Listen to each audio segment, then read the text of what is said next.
So now here we are. Okay, so good to have you in the line, Ariel. Yes, sir. Yeah. Likewise. Okay. So, how is it going in your place? All the same, all the time, or something? Yeah, it's quite monotonous. The days are generally the same. Excuse me. With the exception of the weekend, there is no work generally for most people, and so there's a great deal more downtime, and you're just sitting idle around if you don't have anything to do. Like I was just up reading, just biding my time basically, and waiting for the time to come. So there's not generally no work, so you're just going to chow or to or to recreation on the weekends. And that's basically it. Okay. Can maybe one thing before we go further with our call. As I wrote you the last time, you sometimes speak very fast, and I saw that on the recording. It's then not so good to understand because it's maybe because the line is not rate too. of speech. Yeah, the line is not too good, so it's somehow not very clear, and then plus you talk fast, and then it's hard to understand. So maybe we can try to slow down a little bit, and I will remind you from time to time because I understand that your thoughts are running, and so you talk, and it's so fascinating what you tell us, and then so I try to slow you down from time to time. Okay. Okay. Oh, okay. Understood. Very good. Yes, sir. Okay. Maybe you can tell me a little bit about how is the situation around the phone? How can I imagine that? It's somewhere at the corridor, or do you have like a cell that you're a little bit, with the privacy while calling, or how is it? In the dormitory that I'm in currently, if you can imagine a rectangle, there are beds centrally located within that rectangle, and on the wall there is a pathway around the cubes, as they would call it. Okay. And there is lines. There are aisles down intersecting the rectangle. So there's a one around the outside, and there's one intersecting it, almost in equal parts. And then the phones are lined on the outside of the rectangle. Well, I shouldn't say lined. There's only 3 of them, and only 2 of them work. So they're over in the corner of the rectangle. Okay. So they're on the central outside wall of the rectangle in the corner. Okay. And is there also always a queue in front of the phones, or is it normally easy to always a queue? There are cubicles. I can reach out and touch one of the cubicles right next to me. There are cinder block walls that are 1, 2, 3, 4, 5, 6 cinder blocks high that enclose the cubicles, and they look like U's. They're U-shaped. There's 3 walls, and the front is open. And there's 2 U's that are butted back to back that forms the aisle. So the U's sit side by side as you go down the aisle. When you turn the corner and go up the other aisle, it looks the same as you turn the corner. So there's 2 U's butted back to back, basically, that forms each side of the aisle. With men, they basically sleep head to head with one cinder block in between them. If you remove the cinder block, their heads would almost be touching. Okay, I understand. And in front of the phones, do you have always a line of people and you have to wait, or are they available? It all depends on what time of day it is and what day it is. Like right now, I'm the only person on the phone. Okay. But I could leave the phone just as well now, and in 20 minutes there will be men on the phone and men waiting to get on the phone. Okay. So the availability and its usage varies from time to time. Okay. And is there everybody equal in front of the phones, or are there like a hierarchy that somebody who is, so I don't know, have a higher ranking can get it earlier or something like that? The phone is available first come, first serve. Okay. there's 90 men to each of the phones. Well, that are available to get on the 3 phones or the 2 phones that we have. When the day room is open, there's an additional 4 phones out in the day room. So that allows the 180 men in the dorm to have access to a total of 10 phones. Okay. So that's 18 men per phone. Oh, okay. But that seems to be possible to manage. Okay. Yeah. Okay. All right. Ariel, maybe can we repeat the beginning of our last conversation? You told me the 12 steps. You remember the 12 steps of your coaching approach, and they were so fascinating. And as I told you, you maybe spoke a little bit too fast. So maybe can we repeat them again so that we understand them really? Okay, I will do. Mm-hmm. Well, in our NA literature, Narcotics Anonymous literature, we say that how the program works, it is bounded by 12 steps. Those steps are that 1, we admitted that we are powerless over our addiction, that our lives have become unmanageable. And 2, that we came to believe that a power greater than ourselves could restore us to sanity. And in 3, we make a decision to turn our will and our lives over to the care of God as we understood Him. And 4, we've made a searching and fearless moral inventory of ourselves. And 5, we admit to God, to ourselves, and to another human being the exact nature of our wrongs. And in 6, we become entirely ready to have God remove all of these character defects. And in 7, we humbly ask Him to remove our shortcomings. 8 steps ask us to make a list of all persons that we had harmed and become willing to make amends to them all.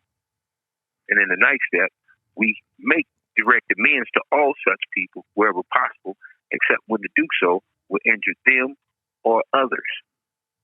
And in 10, we continue to take personal inventory, and when we were wrong, we promptly admitted it.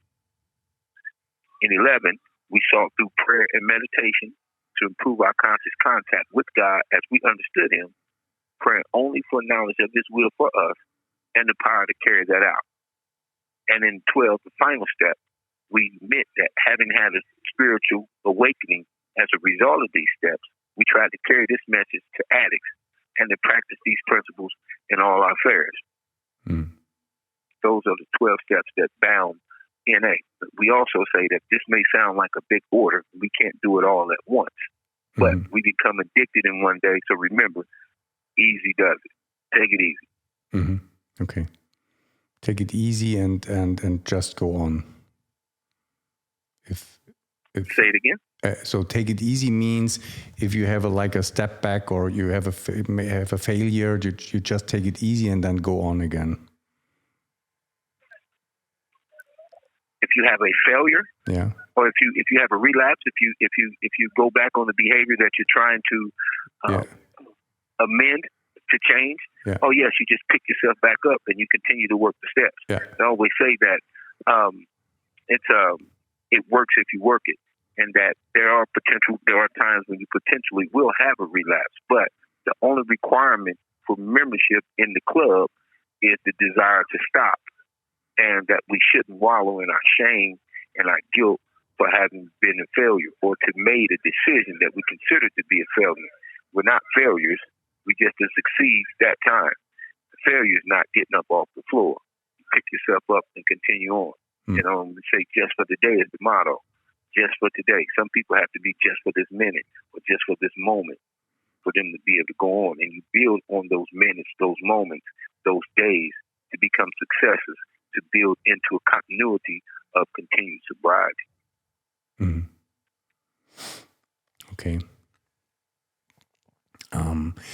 Can you maybe repeat the 8th step? The 8th step is we made a list of all people that we had harmed and became willing to make amends to them all. Can you tell me, because became willing You to... have 1 minute remaining. Can you repeat to willing to make amends? I don't understand that. Can you try to explain? Amends. AMEDS. We need to repair the fracture. Okay. Yeah. I got it. Amends. Yes. Okay. So this we need to right the. We need to heal the wound. All right. So the H step would be, we made a list of all people we had harmed and became willing to heal the wound with all of them. Mm-hmm. Okay. And then in the ninth step, you start with that. It's the same.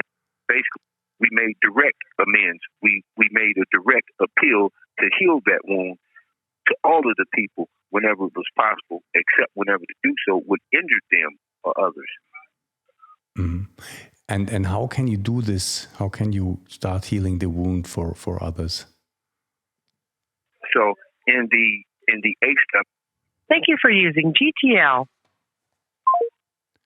So here we are again waiting now that we get call back. This call is from a correction facility and is subject to monitoring and recording. Thank you for using GTL.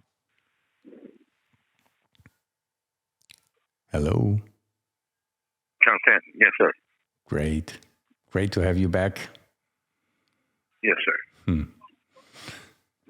Okay. We were just interrupted with the ninth step. So you told me that you now appeal to those people where the wounds were created and start with kind of a healing process. Yes. Yeah. So how is this done? Is it more like in an inner journey? So it's not like you talk with those people, but you ask them for forgiveness within yourself, something like that, or how would it work? Yeah, so in attempting to make direct amends to people whenever possible, and it's necessary that we seeing that whenever possible, because some people that we harm, we're not able to make amends to, we're not able to directly contact them, or they're not willing to accept our apologies. So they may be reticent behind our behavior, our activities, and not in the space that we are. So we have to be in recognition of that. The important thing is that we take the action and be ready to accept the reaction of those we are harmed. And we make the amends to the best of our ability. And timing is the essential part of this step. We should make the amends when the opportunities present itself. And sometimes we can't actually do that. But our willingness to be able to do so is the things that frees us. Because it's about forgiving self for the most part. And in spite of them not willing to accept the amends, the appeal to repair the fracture, we're removing the guilt from ourselves by having the desire to do so. And we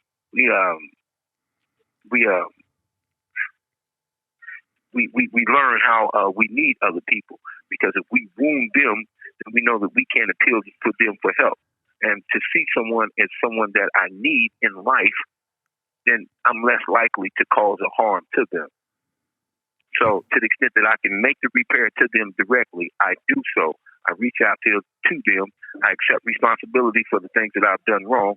I admit, as I said, that there was a fracture that was breached, and I express some regret. I attempt to try to make that restitution by genuinely repenting to them, and I request their forgiveness. And that is the amends that we make. If that's not possible, then we have to live with the fact that it's not.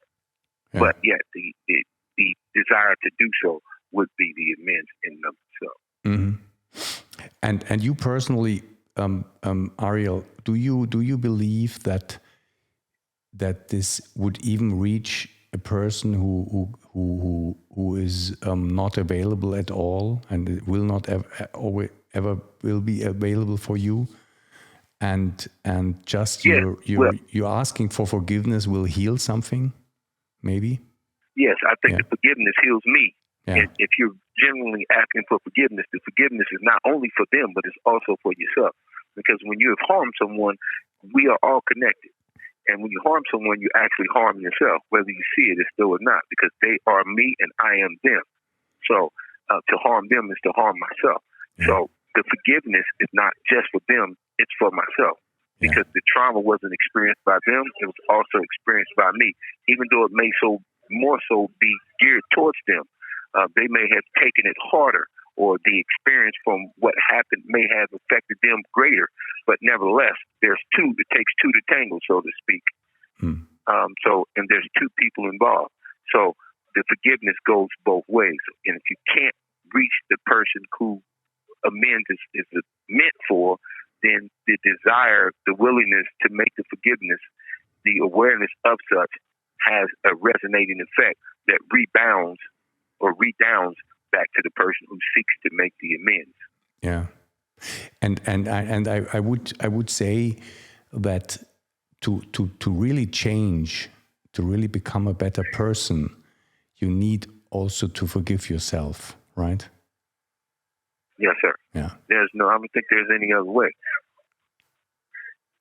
Yeah, I agree.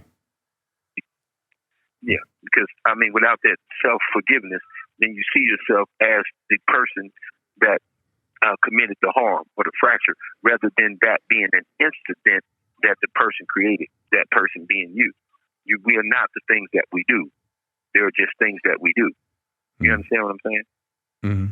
So, yeah, the forgiveness detaches us from the instance itself.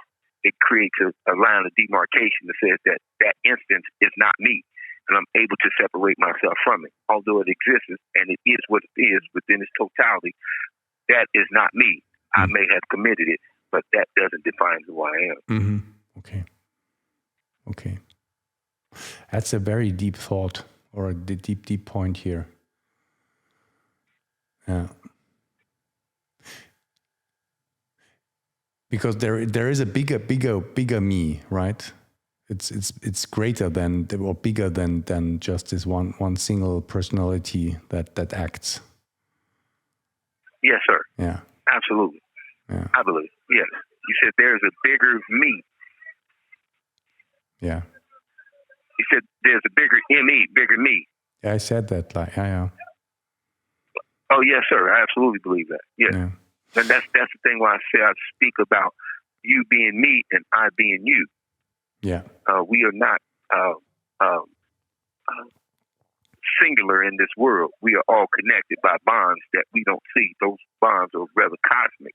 But, yeah, we are all strung together by a cord. So, yeah, to cut that cord is to distance myself, or to cut myself off from something that is otherworldly, so to speak. Yeah. If that's even possible. Yeah. Okay.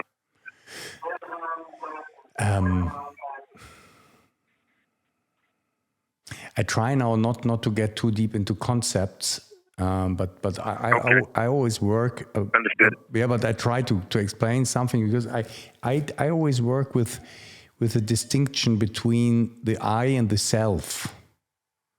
Yes, sir. Yeah. Yes, sir. Yeah. Okay. I understand. You understand? Okay. Yes. Myself is not I. Yeah. Absolutely. And to the extent that my evolution about who I am myself, I said I, who I am, about myself, it creates a distinction, because I readily identify with I, or the people. My interaction or intersection with the world is on an I basis. Yeah. My interaction with the world is on an I basis, or they with me, to the extent that I'm able to realize that the thing that is interacting with the world is not me. This is just a materialization, that myself is something otherworldly, and that it has really no connection with the I except as a vehicle in this world. Then I'm able to detach from different desires, different sensations that I have in this world, and know that is not really myself. Mm. Well, how did you call it a dinkle in the world? Or I didn't get this word. Can you say that again? You said something. You mentioned something like the I is only a dinkle in the world, or something like that. I didn't get that right. The I is only what? Okay, no. Okay, just let's go I on. couldn't hear you. Yeah, okay. There was something you said, I didn't get that word, but it was like you made a distinction between the self and the I, and you said that the I is just something like a little point in the world or something. I didn't get that. A little pond. Well, I'll characterize it like this: the I is a car, and the self is the driver. Mm-hmm. Okay. That's the best way I can conceptualize it. And the self is inside of the I. The I is the vehicle in which we're able to navigate through the world, but the self is the thing that has to drive it. But oftentimes we find the I careening down the road with the self just inside of it, unaware. Mm-hmm. You know? And the I thinks, and the car thinks it is the driver. No, the car is, the I is the car, the self is the driver. Yeah, and I say, and the car, the I thinks it is the driver, but it is not true. Oh, yes. Okay, I got you. Yes, the I thinks it is the driver. Absolutely. Yeah. Yes, I missed that. Yes. Oftentimes I like to think it, contextualize it like we give the monkey the keys to our car, and we strap ourselves in the passenger seat, and when the monkey takes off driving in the car and is careening down the road and going over the speed limit and, trampling people with the car, just doing all wild, crazy things, we're like, oh, no, what are you doing, monkey? And the monkey's like, you gave me the keys. We're like, what the heck's going on? Well, I willingly did this, so we need to get the monkey out of the driver's seat, which I would say is the I, That's a good picture. Do you know something about Metta meditation? Did you hear that term? Metta meditation. Yeah.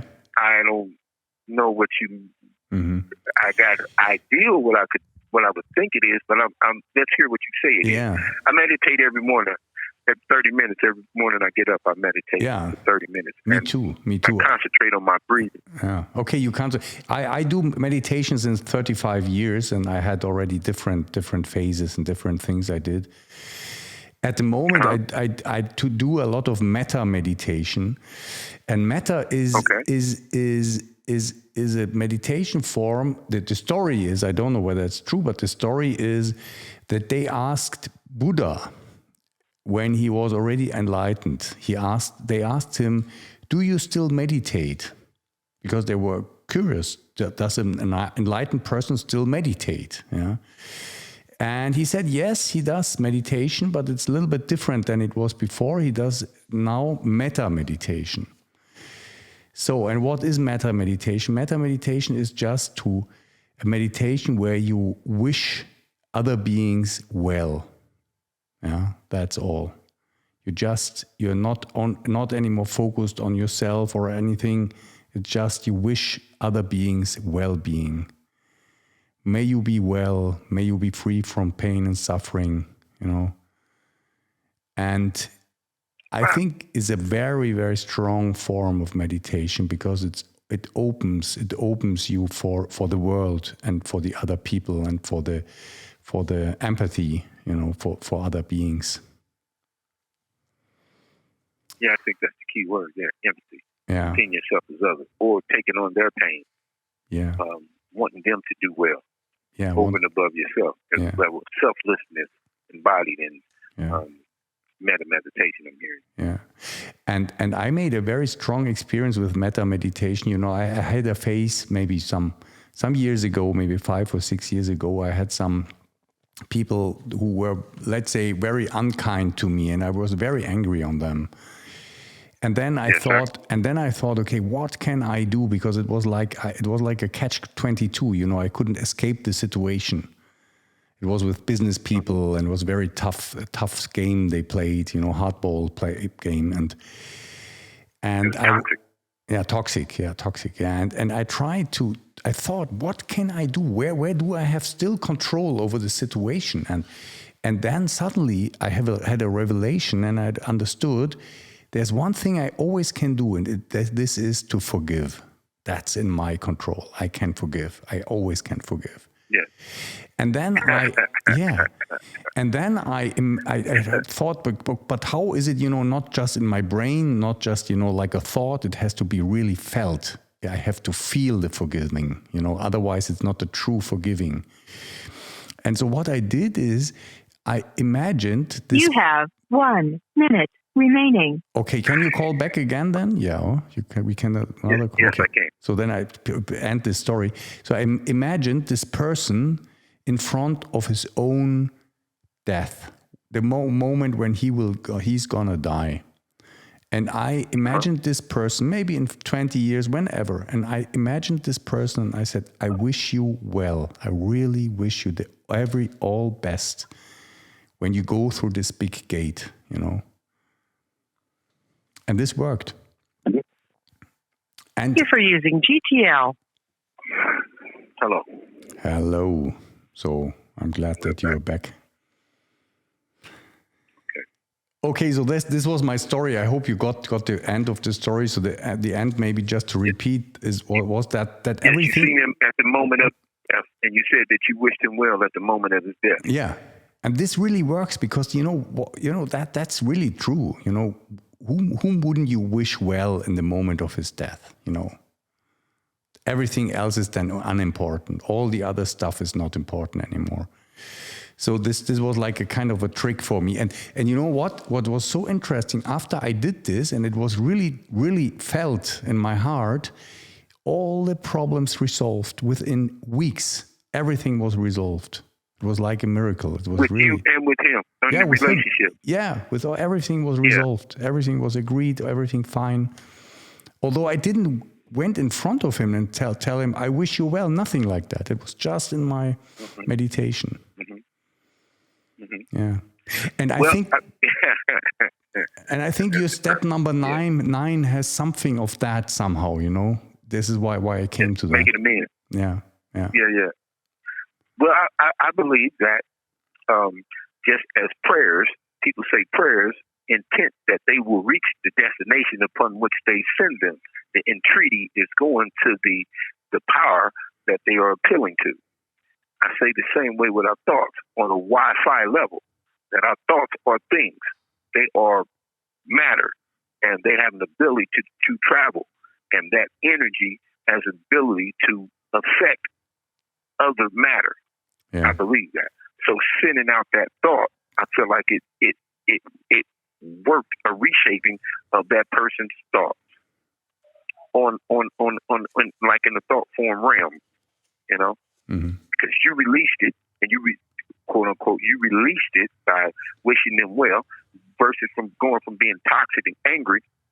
You changed the thought pattern. You went from wishing them well to feeling good, and that thing went from you to them. And it almost just as though you could see your children, the accountants on your children's face. You can see, something's wrong. They're consternated. They're upset about something. You say, tell me about it. You don't know, but you can see literally with your eyes that something is wrong. The feeling within them is being expressed on their outer being. The same way with you, the inner being came out to express something that touched them and changed their mind. I wholly believe that. The thought form changed them in a thought realm. That's what I believe happened. Mm-hmm. Just as though we were sending it's almost the same as a prayer. Yeah. In my mind, that's how I'm seeing this. Yeah, yeah, that's a good point of view. And I think about it as Wi-Fi. There's an amount of information that we cannot see that we're ensconced in. That's all around us. But if we have the right receiver, we can download it and we can use it to our benefit. Yeah. And if we have the right transmitter, we can send something up to the quote-unquote cloud, and it'll just be up there. We can't see it. We don't know where it's at. But once we hit the send, we know we send it to the quote-unquote cloud. So is it just in the sky, just above our head? Are we walking around in it? Where is it at? So those things are real things. So, yeah. Yeah. I also sometimes have the notion or the picture that our brain or our nerve system is like kind of a receiver also. It's not only a producer. It has to be. Yeah. I know it for a fact it is a receiver, because all of us at some point in time, we all say, I just had a thought. Something told me. It comes somewhere and we don't know where. We can't identify it. Yeah. Yeah, where does it come from? Where does the thoughts come from? We don't know. What? It just came from nowhere, seemingly. I say it was sent to us, absolutely, for us to have received it, even though we can't identify the source. Mm-hmm. There are meditation techniques where you go back to the source of the thoughts. Yeah. Wow. But then you see that at the source, there's nobody sitting there, like an administrator, and say, okay, now this thought and now this one or so. It's emerging spontaneously. It's emerging from a thought of infinite possibility, a field of infinite possibility, and there it's emerging just spontaneously. Absolutely. Yeah. They call it the Akashic Records, is what I identify you saying. That all thoughts that ever been thinking, it's almost like a divine consciousness or an ultimate conscious intelligence that exists in a form that's almost unimaginable to the human brain. And as you said, it's infinite possibilities and probabilities. It can be anything and all things.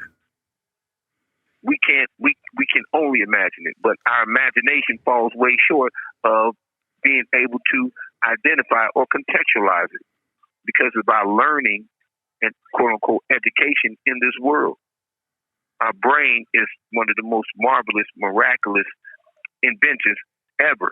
And I think they're still trying to download it into a computer, if they haven't already done it, Oh, I think not yet, but maybe not. At least not with our technology. Maybe there are others who have already this technology. Yeah, we're gonna have to get some contact with something else or someone else in order to be able to put the brain in the computer, And when they do that, when that is done, everything changes because now you're just a digital footprint. You think AI was something, Chat GPT. Well, wait till they get the brain in the box. Yeah, they try to get billion of brains into one big computer, and then it's super intelligent. Now, I was just about to say that they wouldn't just have one brain; they would multiply it as many times as they could.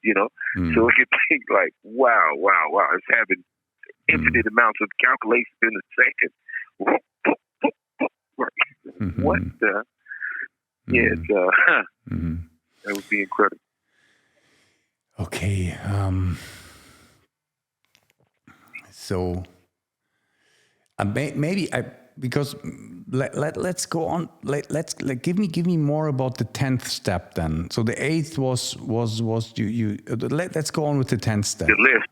Yeah, with the list. The 9th was the directed me, and the 10th is taking personal inventory. And when we're wrong, promptly admit. 10th is almost like a maintenance.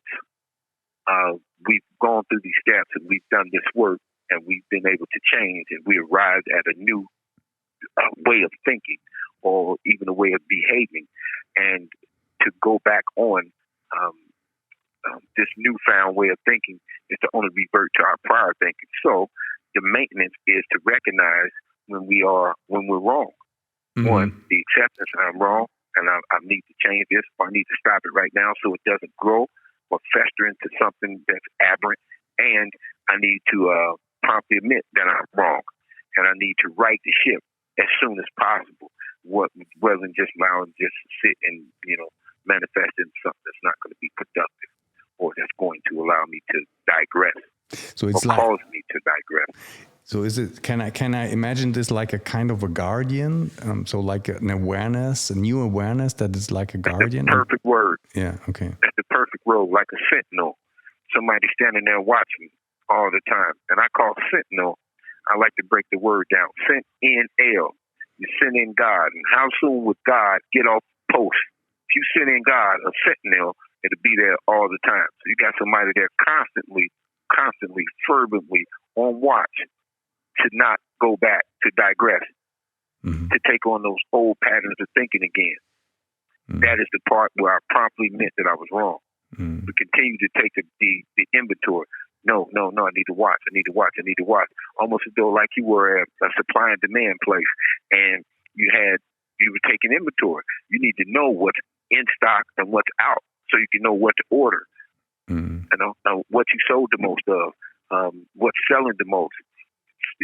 Keeping that inventory allows you to have certain information, but without that, you just have your business is just up in air. You really don't have nothing. You guessed it, But with that inventory, you can make certain what's the word I want to use? You can make certain decisions that are based in fact or based on information that you have on hand. So same way with our guardian of our personality and our traits. By actively watching ourselves, taking inventory of who we are actively, then we can say, "Oh, stop that." We can admit, "No, I shouldn't be going down this path," and we can change the behavior or not allow it to fester, as I said. We had before this distinction between the I and the self, and the I is like a kind of a little bit weak, It is going up and down, left and right. It's moving. It's struggling, and so on. And my picture now from your step 10 is that you can't establish the guardian just at the I. You need to create a pattern where the I starts more and more to surrender to the self, because the guardian is at the self. Because at the self you have this awareness, you have this completely wakefulness, and you need to create patterns where you act more from this level than from the other level. Am I right with this picture, or? Absolutely. Yeah, absolutely. Okay. We even have the serenity prayer that tells us that God granted the serenity to accept the things we cannot change. Yeah. The courage to change the things we can, and the wisdom to know the difference. Yeah. Things that we can't change, we get to it. Things we can't, we let go. Have no control over it. Yeah. The I would say, "Oh man, I don't like that. This call is only 15 minutes. I don't like that. What are we going to do about it? Nothing." Self would say, "Hang the phone up. The call's done." I would say, we gotta, no. It's a 15-minute call. It's over. Okay, great. So this is you. Now you have to establish the guardian, and you have you watch all your patterns, and you always correct them to the new type. I would like to go back. Yeah, please. On the next call, I'd like to go back to this guardian, because I have some more information about the guardian that I would like to impart, specifically about the guardian, how that works on ourselves. It's like a subconscious actor. It is the I. It seeks to protect itself. It only knows the past. It doesn't know the future. So when it's called upon, it acts in remembrance, It only has a past. It doesn't have a future. The guardian, But yes, on the next call, I have some more information about the guardian. So then we have maybe one or 2 minutes left. So again, I just always want to, we are sometimes on like a rational level talking about stuff, but I always on the heart level as well with you, and I always want to tell you how you happy. You have 1 minute remaining. How happy and glad and how warm it feels to talk with you. It's really, I feel connected. Yes, I appreciate it. And it's... We have a relationship that has been established, and we're walking down the path together. And we're looking at the things on it. I'm like, oh, wow. It's a sense of discovery. So yeah. Yeah, and it's great. I think we have, and it's so fantastic because, we have so different biographies. I'm a little bit older than you, but we are not so much older than you, and we have so different life stories, and still we came to so many very similar revelations, and that's so interesting how this comes, and it's because it's one source, that's just one source. We have so much more. Yeah. So much more. Wow. One source. Yeah. Yes, sir. I agree. Well, it is a delight to talk. Thank you for using GTL. Okay, so that was our call today with Ariel, and you see that the system is very strict, 15 minutes, and then it's over. The call is over. It was great to have Ariel here, and for you, again, as always, please support this, give it a thumbs up, subscribe, tell to others, send the link of this video to other people so that this news is spreading around. This deep thoughts, this wonderful person, Ariel, aka Ronald Sanford, other way around, Ronald Sanford, aka Ariel. And there's also a GoFundMe account, so if you want to support this financially, all the money goes directly to Ariel if you donate something there. Thank you very much and take care.